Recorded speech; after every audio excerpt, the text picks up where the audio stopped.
जय जगन्नाथ।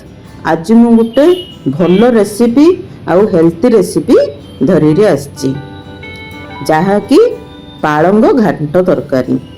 आपण मैंने जानते वेजिटेबल रे भी बेसी प्रोटीन थाउची से घांट तरकारी इे पालंग हेले बेसी प्रोटीन थाउची से कौन करिए बोली खाली पालंग रे तो आमे सब प्रकार आइटम करिया से मु भाविली घांट तरकारी तो करी से भी पालंग तापर आमर डिमांड थिला जे पालंग घांट तरकारी एली मु किंद करी एली भाबीरी मु ए प्रकार कली। आपण माने मोर परे निश्चय ट्राई करंतु आउ देह प्रति भी ध्यान रखंतु। चलंतु प्रथमे स्टार्ट करिया। मु गोटे जार रे पालंगडा को सिझे देइथिली तापर सेडा छाणी आनी टमाटो कंचा लंका धनिया पत्र करी बाटी देली आउ जीरा टिए पकईथिली सेडा भल भारे बाटी पेस्ट बनै देइथिली। तापर जेमिति आपण माने घांट तरकारी बनौचने सेमिति घांट तरकारी बनाए।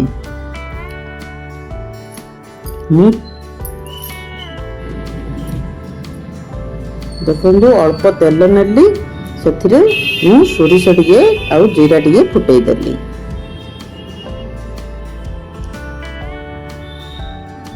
तापर पियाज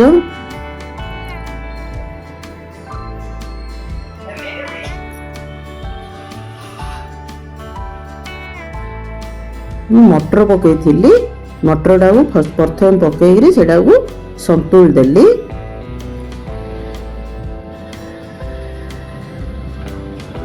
आपण मैंने जो पनीपरिया खाऊचनी से पनीपरिया पकेबे सिमिति किछि परिया रे किछि नाही जो प्रकार पनीपरिया पकेले भी एथिरे हबो।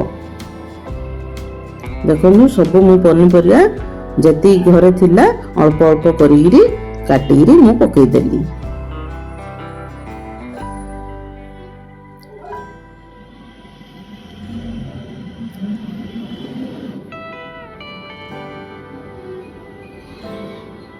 सब जा पनीपरिया पकेला परे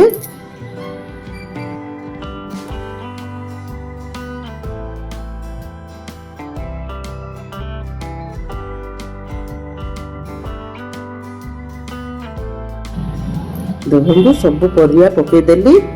तापरे जति तो घरे मसला व्यवहार होची सेथिरे मु पकेली लूण स्वाद अनुसार आ मरच गुंड हल्दी गुंड मसला गुंड सब पकेगिरी आमे सेडा घांटीदा। आपण मैंने चाहिए ये अदा रसुण पेस्ट पकई पारे किंतु मु ताईरे से पेस्ट तो बनई से मु अदा रसुण पकई देइथिली।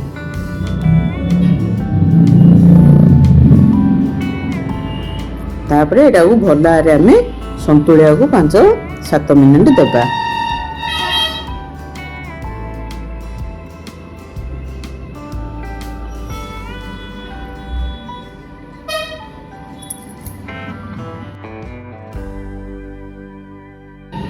देखो मोर से जी तो पानी थिला परिया रे सब सेडा को सुखई देली। तापर मु से तो पेस्टडा बनई से पेस्टडा को बनई सेडा को भल भारे आमे परिया संगे मिसेदा।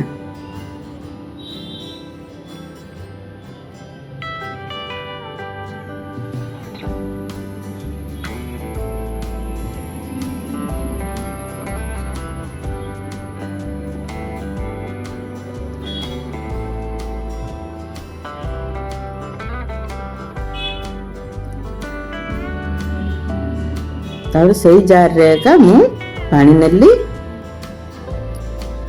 आवश्यकता अनुसार पानी नेबे।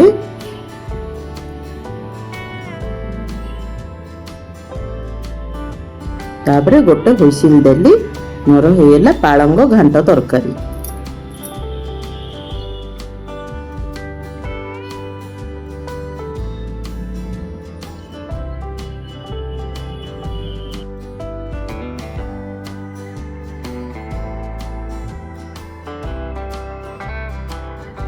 मोर पालंग घांट तरकारी ଭିଡ଼ିଓଟି ଆପଣମାନଙ୍କୁ କେମିତି ଲାଗିଲା ନିଶ୍ଚୟ କମେଣ୍ଟ ମାଧ୍ୟମରେ ଜଣାନ୍ତୁ।